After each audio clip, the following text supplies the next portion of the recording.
You're listening to the Welcome Podcast presented by Betway. I'm your host, William Liu, coming to you live here from Summer League. Again, apologies for the production. The lower production is because Jerome's not here, but I'm going to catch the late flight overnight. I just wanted to make sure I could see the Raptors one more time. And the Raptors did not disappoint, winning 101-97. And being able to come away and be 3-0, this game had literally a bit of everything. Like, it was something where you had an ejection, you had multiple flagrant reviews, you had, by the way, Keith Pelley, who is the MLSE president, who obviously, Raptor fans got to know Keith Pelley when he announced that Masai was leaving first and foremost. You have... What else do you have in this game? Oh, yeah, Larry Tanenbaum dropped in. You had lots of appearances.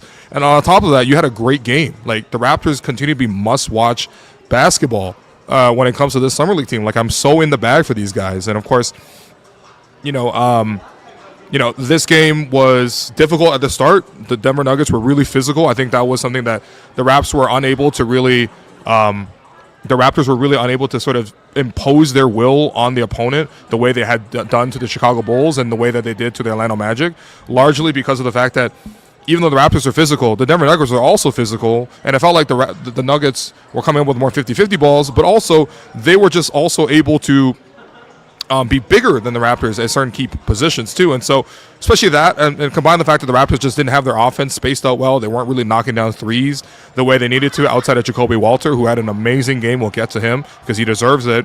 But the Raps were just not really themselves for the first half. And they go in, down 5, and you're like, wait, hold on. Like, the Raps didn't play well, and they're down 5. Like, what's going on here? You can totally turn it around. And I really thought the number one guy that needed to turn it around was Jamal Shead. Jamal, for me, first half did not have the control over the game. I thought he let too many possessions be dictated by other players. Of course, he's a point guard and to share the ball offense, but Summer League, I need the leadership to really step in there. And then I thought Jamal would agree with me in terms of how he needed to be better in the first half, because at the end of the first half, he had a semi-open 3 right against the buzzer. He took the shot. The shot didn't go in, and he just yelled out this loud F word, okay, so all the kids listening, but a loud F word that you can hear all around the gym. Now, I was on the baseline, like literally right behind the play, and so you can definitely hear it in terms of just being on courtside, but, that was sort of the scene in the first half. And then the second half started, and it completely flipped. And I thought Jamal, again, was phenomenal in that second half. You had him, the little quick jumper that he's able to, the little quick push shot where he's able to use that 0 to 60 acceleration from a standstill off a pick and roll, sometimes with the screen, obviously, but able to sort of, whether he's rejecting it or using the screen, burst into the paint, get 2 feet in, and then go up for the in-between push shot where he's able to bank it sometimes, he's able to sort of, float it sometimes. Usually goes to the right hand, which he's right-handed, but sometimes go to the left hand as well. And he got 2 of those to drop. One of those was an and one. He had a pull-up 3 in that stretch as well. So that 8-0 run single-handedly flipped the game in Toronto's favor, and that was just on the offensive end, because he also had, obviously, in terms of setting up other guys, he set up Colin Murray-Boyles for a pick-and-pop 3. He set up Colin Murray-Boyles getting downhill onto momentum. He drove it in for a score. Those were all really good plays. And then, of course, this being Jamal, he also had some defensive plays there as well, because there's one where he just literally appeared out of nowhere, ripped it from this man with 2 hands, just snatched it from him, and then went the other way, won the possession. And another one where Colin Castleton, who was the starting center, was battling for a rebound, couldn't really secure it himself, but he was able to at least fight off the bigger player for the loose ball. But the loose ball just happened to fall into Jamal's hands because Jamal was backing up the play. I just thought he single-handedly really flipped it for the Raps. And, of course, if you fast forward to when the game was, in the crunch time, when the game was really, really really tight towards the end and it was 1 or 2 possession game, Jamal also had a couple plays where he was able to grip for a couple foul calls. I was sitting in front of it was funny because the Denver Nuggets had a player, Reese Beekman, who was their point guard, number 4. He had a supporters row right in front of him because there was Ryan Dunn and then 2 other guys who I think he went to Virginia with in university, and they were sitting right in front of me, on the courtside seats, and we were the first row of media, and those guys were just cheering from them the whole time and kind of bantering against the Raptors. And there was one key play late where I think it was a maybe 4-point game, and Jamal drove in and got himself a foul call, and he was kind of going back and forth with these guys who were chirping Jamal about flopping. He's like, no, that's not a foul. That's a real foul. That's a real foul. Got himself to the foul line. And of course, he went 1 for 2 both times that he got fouled late in the game. And even if he made 1 more free throw, that could have really, really locked it in. But nonetheless, like I just thought Jamal had some really, really heads-up plays. Defensively, I thought he was setting the tone. Again, he eats moving screens. He's stealing the ball. He's pushing it in transition. I thought he set up Jacoby as well for just a phenomenal night for Jacoby Walter. And as much as I want to give love to Jamal, but like Jacoby was the player of this game in terms of just like what he was able to do. When the Raps were slow at the start, Jacoby was the one hitting the threes. He knocked down 3 threes in the first half. That kept the Raps at least in the game for the most part.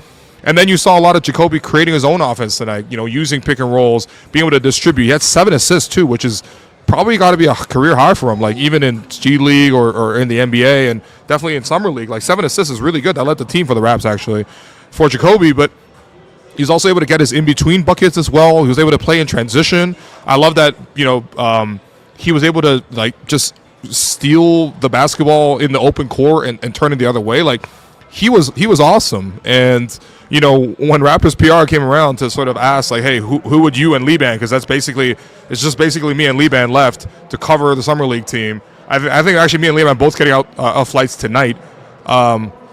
So I don't even know who's going to be doing post games after this. But regardless, when they asked, like, hey, who do you want post game? I'm like, damn, I always wanted to talk to Jamal, but I got to give it to Jacoby in terms of just like he had the better game, and he had 26 points, 7 assists, 4 rebounds, shot the ball well. Again, like the one-on-one shot creation, just the general abilities to be able to sort of like create for the team. I think all those things were really huge. Oh, sorry, they're saying 7 steals? Wait, Jacoby had 7 steals? Holy shit. Wait, no, that gotta be a typo. I don't even, actually, you know what? That might not be a typo because Jacoby really did turn the ball over for the opponent a million times. Wow, forget the assists, because I was saying I don't even remember that many assists. I'm just looking at the box score from afar, but like, yeah, wow, 7 steals for Jacoby with the block too. That's ridiculous. No, seriously, he ran this game, and of course, like, we talk so much about the on-ball pressure for guys like Jamal, guys like Chucky Hepburn, guys like Elijah Martin. These guys are like point-of-attack defenders in the sense that they're guarding the opposing point guards. But like, especially in today's day and age, it's not always the point guard bringing the ball up. It could be other guys. And of course, when other guys are like, hey, I want to break from getting harassed by Jamal, or I want to break from getting harassed by Chucky Hepburn, who else can I give it up to? Like, Jacoby did a better job than anybody guarding the ball and stripping the ball. And like, he just consistently created big chances to create not only keep the Raptors in the game early with the shots, but then in the second half, propel that momentum that Jamal really got started for the team to sort of push the Raptors into the lead. And then even late in the game, I thought he did a great job of sort of being able to create. They had a big play where he was able to steal the ball and dunk it. I also love that he got some easy buckets as well. There's the Raptors run a lot of like triple handoff action, top of the floor. They give it to their bigs to let the other guys cut off the ball. It's an easier way to get your guards open where they don't have to sort of create off the dribble all the time. And there was one play I remember very distinctly where it was Colin Murray-Boyles who kind of grew in importance as this game went along, and I really like the way he felt through the game in terms of how to navigate it. But he was able to like read the play, see what the situation was, and then he threw a backdoor pass to Jacoby Walter, who had split backdoor because his man was overplaying him. And that dime, and it was like Colin read it the whole way. Because again, I'm sitting on the baseline, I'm watching the play literally come towards me at like 2 meters away. And it was such a dime, and it was thrown perfectly. Jacoby was able to finish a backdoor play. Then a couple plays later, he did the exact same thing again. And those kind of plays were just absolutely huge. And I'm just so happy for Jacoby in this game because he played great. I think that, again, it was a tough game. The Raptors really needed offense. If there's one thing to say for the Summer League team is that their defense is unquestionable. They always sort of are able to sort of like, run the game in that sense. They had forced 24 turnovers out of their opponent. That's actually a low in the 3 games. They went 24 turnovers, 27 turnovers, and then 34 turnovers forced. Like, this is just an absurd run by this Raptors team that continues to just like define themselves on defense. But in terms of just scoring wise, there is like a more limited options. Jamal scores more in spurts. The bigs are, Ulrich can like get a couple putbacks and a lob here and there, but like, maybe in transition, which he keeps doing a great job of these days. But he's not a reliable scorer in the half court. Colin Castleton, I'll see a lot of people complaining, guys, it's Summer League, but yeah, he's not playing that great. Like, it's got to be somebody. And of course, AJ Lawson has done an amazing job sort of propelling the offense. And tonight I thought he was good too. But man, I thought Jacoby is like, he's got the hardest job in terms of like having to sort of create most of this offense. And he did a great job with that. So he gets, the first star here. I mean, spoiler alert for later on. But, you also had some pretty other, good performances. I thought Colin Murray-Boyles, even though he didn't have the ball much. When he did have the ball, whether that was finishing under the basket or drawing a foul or knocking down a pick and pop three, I'm so happy for him. That's his first career three-pointer in terms of just professional three-pointer. I thought, and then the passing I thought was good too. Just setting his guards up and being able to sort of play in those actions. And 10 points, 3 rebounds, 3 assists with a block. I think that's a pretty solid game for him in terms of for a guy who didn't have the ball much. Now, granted, I would love to see him integrated into a bigger capacity. There's always that sense of curiosity for, what else can you do? You get this new player in. He's a 9th pick. You want to showcase the full extent of his abilities. But also at the same time, I can see the Raptors are trying to win first and foremost. It's not about anything else. They just want to win. And right now, especially with Colin having missed a lot of just the action in terms of like the mini camp that they had in Toronto before Summer League and then in Summer League, even being a little bit slower to sort of like get into the game. He missed the first game. He had the injury. He's playing catch up. So I'm not necessarily trying to compromise the rest of the team just to sort of get Colin, 25 shots, for example. But I like the instincts. And in the in-between where he's like, again, trying to the Raptors are already an established band and Colin's come in to just, play piano basically, and he's just kind of riffing with the rest of the guys. The moments where he's like catching on to the tunes in terms of the defense, he's able to deflect the ball a ton. I thought, only one block today, but his rotations were really good. And then just being able to fit in with the offense, whether that's sort of in a 2-big lineup with him and, a bigger player like an Ulrich or like a Colin Castleton, or him and Mobo, who have played a lot of big, 2 wing kind of like mini small ball centers together. There's a lot of different scenarios, and he gets thrown into this, and I thought he did well. And of course, the other guy that just continues to shine more than anything else is just like is Ulrich Shamshay. Shamshay, I didn't know what to expect. I don't know if anyone really knew what to expect. He played obviously 905 last season. He got hurt towards the end. The Raptors really wanted to bring him up to the big club to give him more chances, but he got injured, so he had to deal with that injury for the first time. Actually, he gave some really great quotes about it post-game after the Orlando game where he talked to Doug Smith. Doug was asking him sort of a lost in transition thing, but it was kind of like a, what'd you do in your time off? And he's like, there was no time off. I just continued to work on my game and work on my body and work on reading the game. And, again, I had no expectations. I literally, we did a recap, or we had a preview episode of Summer League about 2 weeks ago now, where me and Lee-Man were talking about, like, hey, we're going to be down here Summer League. Like, what do you think of these guys and what do you want to see from them? Ulrich, we were like, I have no idea. Like, I just genuinely have no idea. I think for me, I was just like, look, you need to make fewer mistakes reading the game. And I think he's done a great job. I mean, like, he's not playing a perfect game, but he doesn't look out of place. And then he keeps looking like, he caught a lob from Chucky Hepburn, which was nice. He had a putback in the lane, which was good too. He fought some rebounds. I probably could have rebounded a little bit better, but he also has to come over and rotate and block the shot. So sometimes he's not in position to like just box out and collect the loose ball. But then the most impressive play of the game maybe was, for me, him rotating over at the rim, helping, blocking, stuffing a shot against the backboard, keeping it alive, and then he pushed the fast break himself against a multitude. Like, there was at least 2 or 3 defenders in his way, and I'm like, man, that could be a runaway train. Like, what's going to happen here? Like, Ulrich, are you going to be able to control the situation? And not only was he delicate in controlling the situation, keeping the handle alive, but at the very end, there was like a player at the rim waiting for him, and he jumped up, and he got the guy to jump up as well, and he used that as a guise to set up a little shovel pass under the basket to Colin Murray-Boyles, who was able to get an uncontested dunk off of that. And I'm just like, that's so impressive. We were talking to Jacoby after the game, and if you hear Jacoby actually spoke post-game as well. I actually just uploaded that video as well, so you can check out that post-game scrum of Jacoby talking about his game. But he was asked by Lee-Man about just sort of like Ulrich's play, and he was just like, we've never seen that from him before, and like everyone loves him. He's like a little brother to everybody. I mean, he really is. Like, he doesn't even turn he doesn't even turn 20. He's still 19. He doesn't turn 20 until December, like end of December. For Ulrich, he's like he's growing in such a in real time. It's beautiful to watch him do some of these things. And I thought he was a big factor in this game. AJ Lawson, who has been a unsung hero for the Raptors in Summer League all throughout, he was great. AJ Lawson, who continues to score for this team. Again, like they need some scoring, and he had 19 points on 5 of 10 shooting, 2 of 4 from 3, 7 of 8 from the foul line, 7 rebounds as well, 2 assists. He just continues to be fast. He's decisive. Obviously, he's at an advantage because he's older than some of these other guys, but there's plenty of old guys around. And he's not even old. He's just like 24, but like, he's obviously more experienced than a lot of other guys in the Summer League scenario.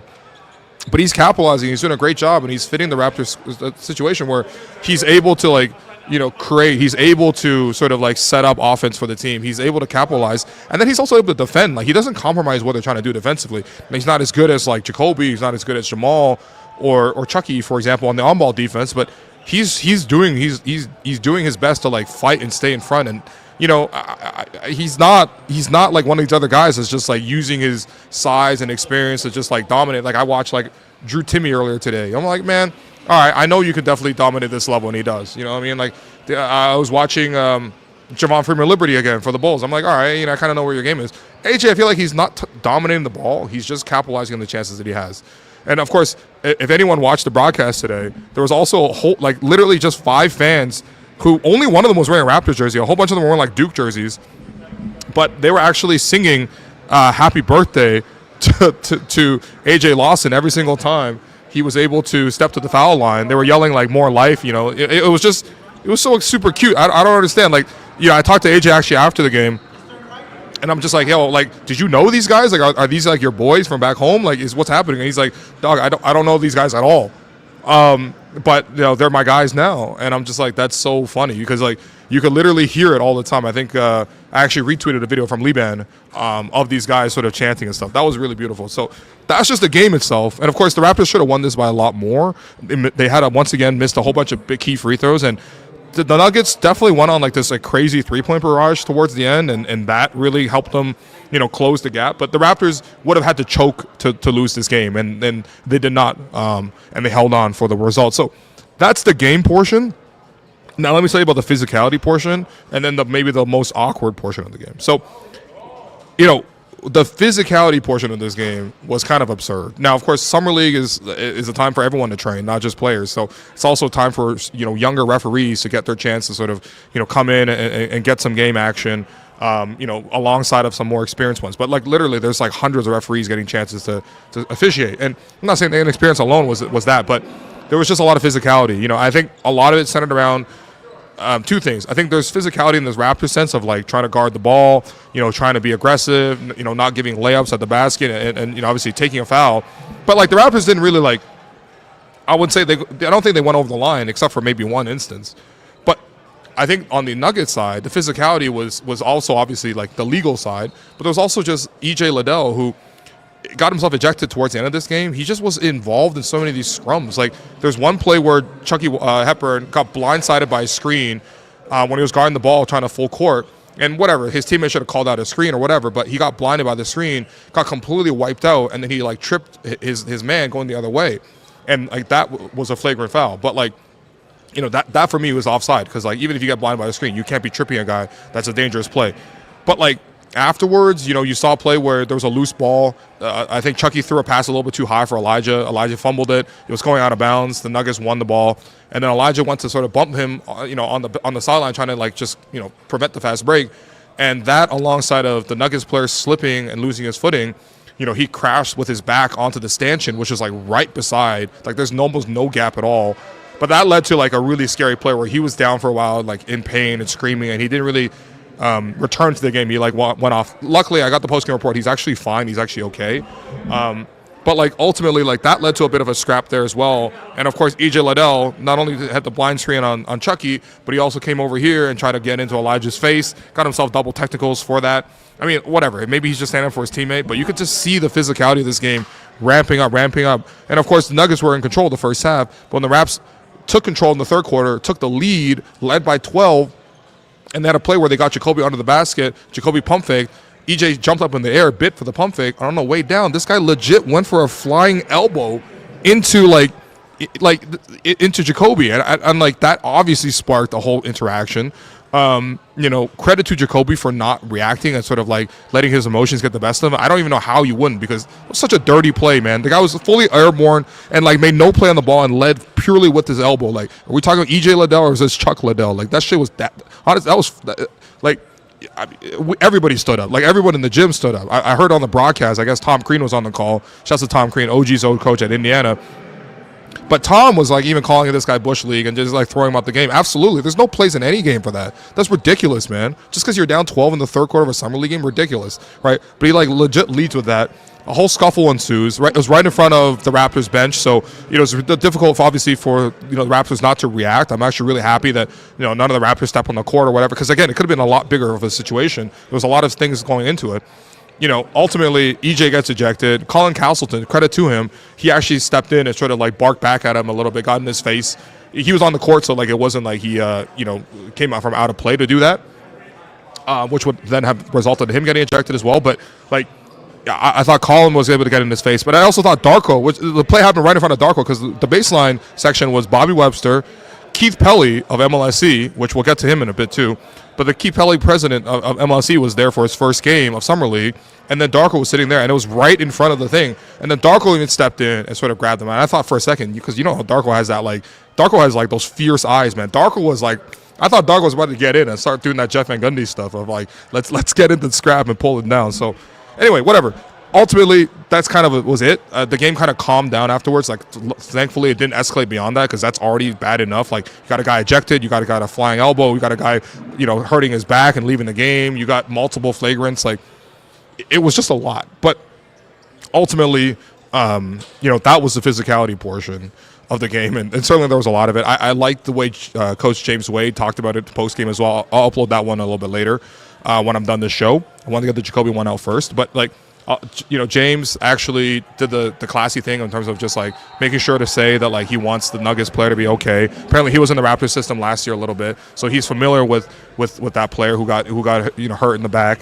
He did say after the words, he was like, I even feel for EJ Liddell. He knows he's not a bad player or anything. He's not bad intent. It just was a bad situation where you end up losing sort of control of the game and doing something bad. I mean, of course, like Jacoby Walter, he was fine afterwards. He was actually all smiles. The only thing he had ice on was his knees, which is normal.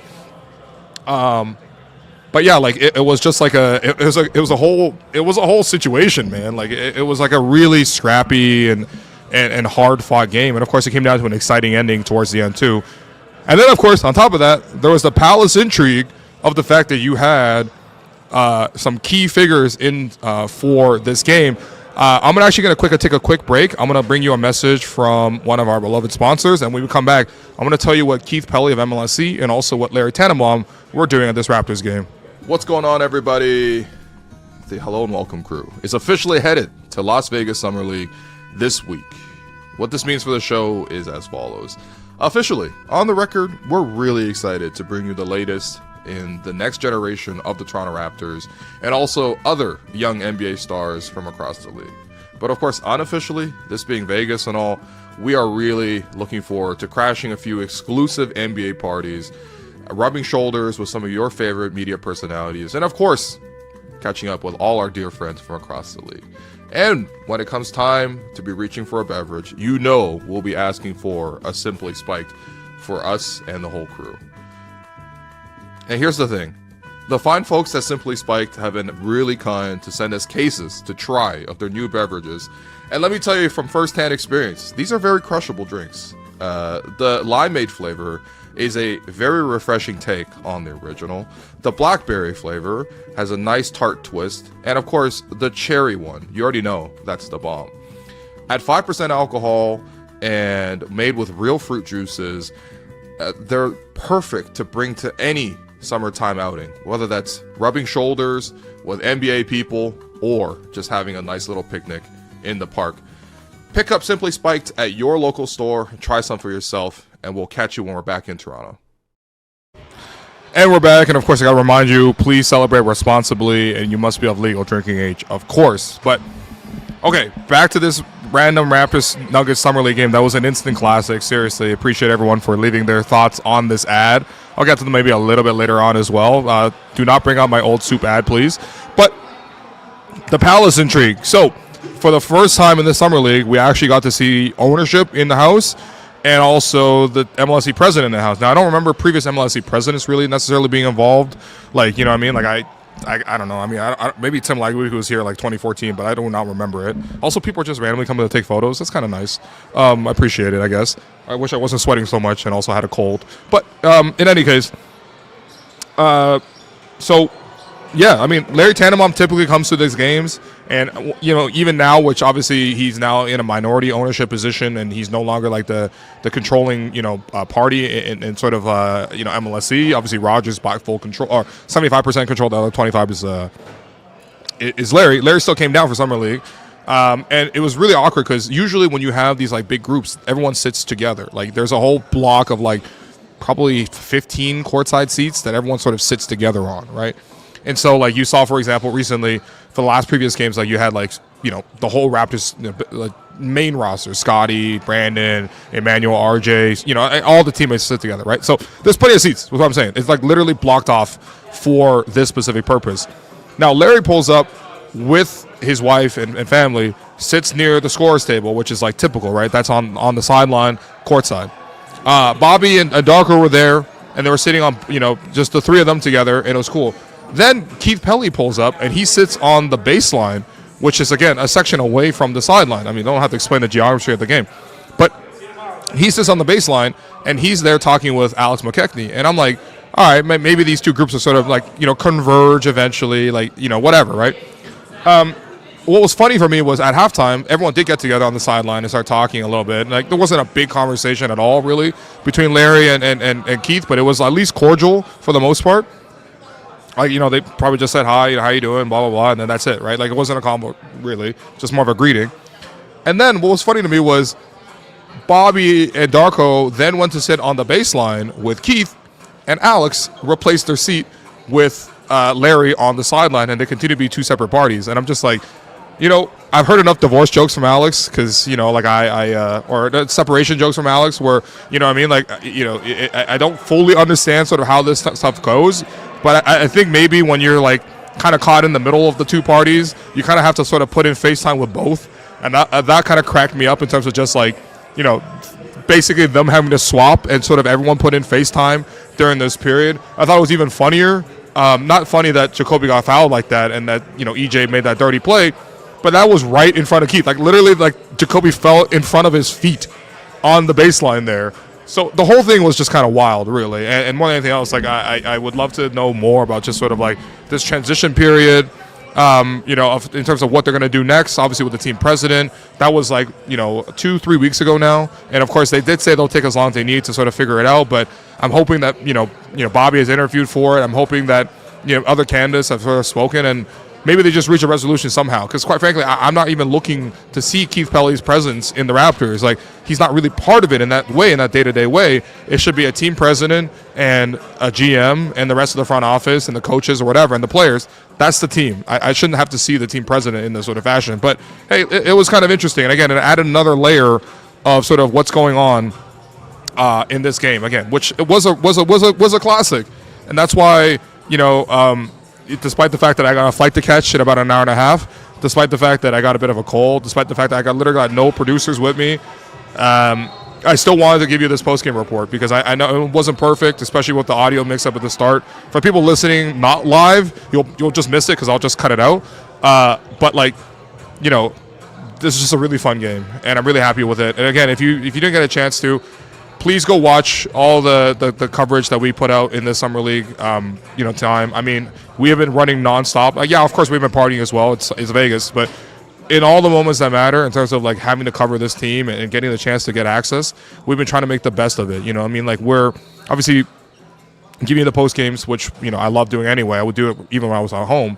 But if they're getting the chance to go to practice and sitting down with players, like, we got 4 one-on-one interviews that were just for us. And you saw the first one that was released today, Elijah Martin. I was able to chat with Elijah for about 15 minutes. Elijah's a great dude, man. His story is incredible. I think he's just, like, such a confident, well-spoken young man. When Darko was asked about him, actually, at the start of this whole thing, he just basically was like, he's already a fully grown guy. Like, it's like, so mature, and he's, like, ready to sort of come in and be a guy. But even learning more about his story, about his family, about sort of transferring universities, about sort of what he did in those spots, about his pre-draft process. And by the way, he did dominate somebody in the workout process. Maybe one day, if I get his permission, I will actually tell you who it was.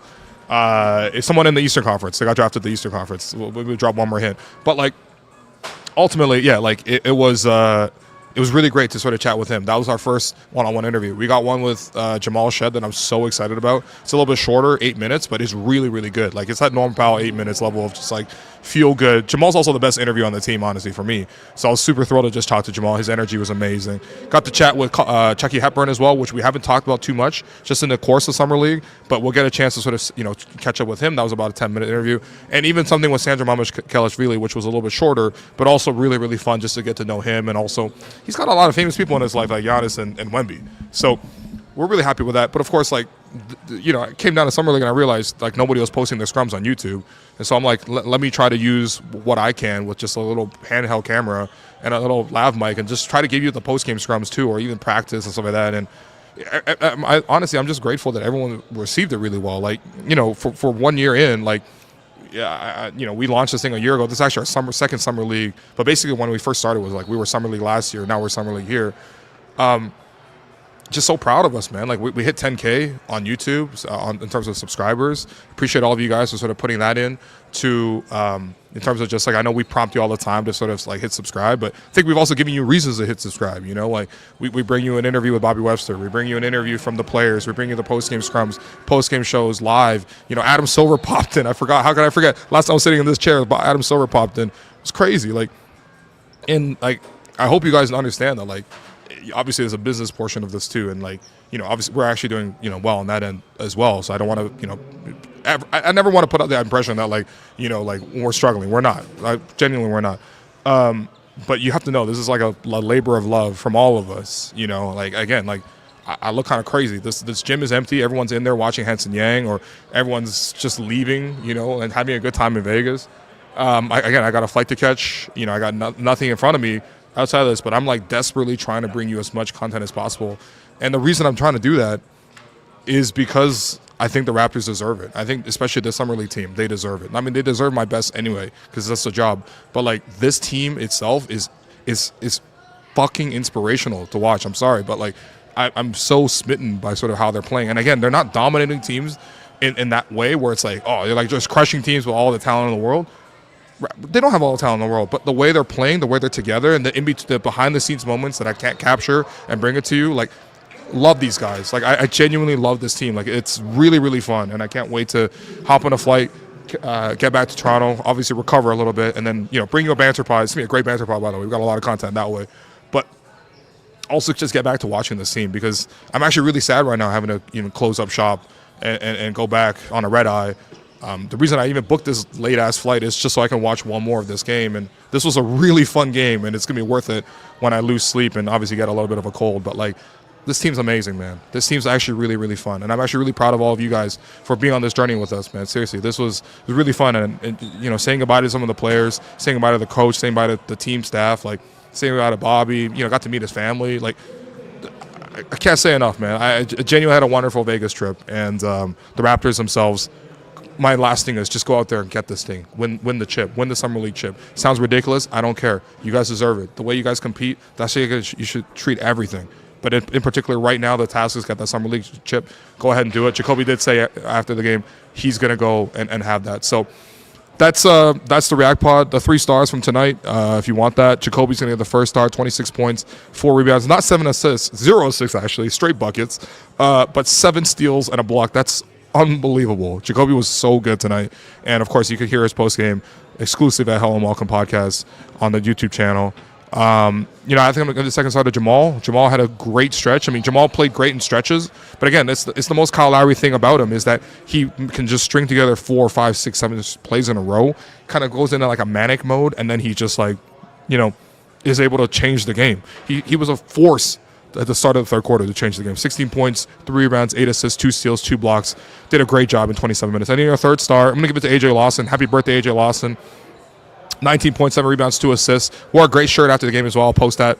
But, yeah, just generally speaking, like, this was just an incredible sort of performance. So that's that. I mean, your Gerald Henderson Award winner, if you want one, is going to be Curtis Jones.